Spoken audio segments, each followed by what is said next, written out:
जब अल्लाह के नबी के सहाबा भूख से इस कदर तलब गए कि जिंदा रहने के लिए उन्हें दरख्तों के सूखे पत्ते चबाने पड़े, भूख ऐसी कि होंठ जख्मी हो गए और मुंह छिल गए। लेकिन फिर अल्लाह ने समंदर से एक ऐसा अजीबोगरीब खजाना भेजा जिसने सबकी आंखें फटी की फटी रख दी।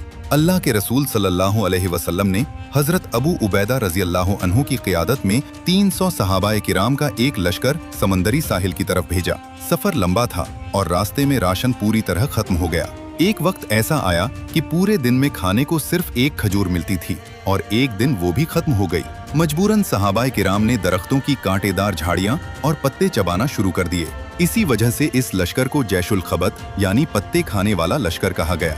हालात यहाँ तक पहुँच गए कि जिस्म में चलने की हिम्मत न रही। तभी चलते चलते वो समंदर के साहिल पर पहुँचे। वहाँ उन्होंने दूर से देखा तो समंदर के किनारे एक बहुत बड़ा रेत का टीला नजर आया। जब करीब गए तो होश उड़ गए। वो कोई पहाड़ नहीं था बल्कि समंदर की लहरों ने एक अजीमुश्शान मछली को बाहर फेंक दिया था, जिसे हदीस में अल अंबर कहा गया है। पहले हजरत अबू उबैदा रजी अल्लाह अन्हु ने सोचा कि मुर्दार खाना तो हराम है, लेकिन फिर फरमाया, हम अल्लाह के रसूल के कासिद हैं, अल्लाह के रास्ते में हैं और शदीद मजबूर हैं, इसलिए ये अल्लाह का भेजा हुआ रिस्क है।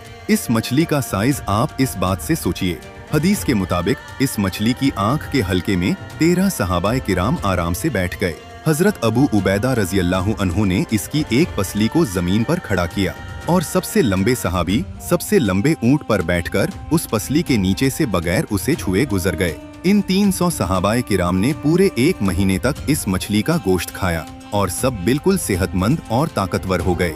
जब ये लश्कर वापस मदीना पहुंचा और नबी सल्लल्लाहु अलैहि वसल्लम को पूरा वाकिया बताया तो नबी पाक ने फरमाया, वो रिस्क था जो अल्लाह ने तुम्हारे लिए समंदर से निकाला था, क्या तुम्हारे पास उसमें से कुछ बचा है? सहाबाए किराम ने बचा हुआ गोश्त पेश किया और आप सल्लल्लाहु अलैहि वसल्लम ने भी उसे तनाउल फरमाया। बेशक अल्लाह अपने बंदों को वहाँ से रिस्क देता है जहाँ से उन्हें गुमान भी नहीं होता।